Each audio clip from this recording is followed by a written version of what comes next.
আসসালামু আলাইকুম। Find me পাউস এই টাস্কটা কমপ্লিট করার জন্য আপনার সর্বপ্রথম ক্লিক করবেন স্টার্ট বাটনে। আপনার ক্রোম ব্রাউজার দিয়ে ওপেন করবেন।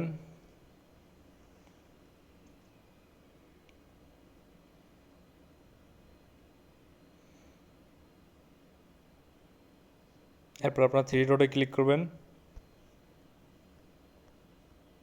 ক্লাইমে ক্লিক করবেন।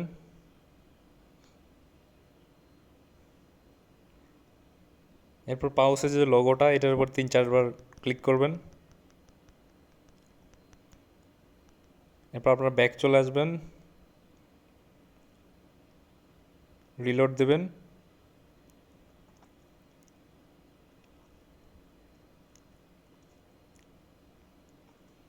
আবার লিমিটেড সেকশনে যাবেন। দেখেন আমাদের টাস্কটা কমপ্লিট হয়ে গেছে।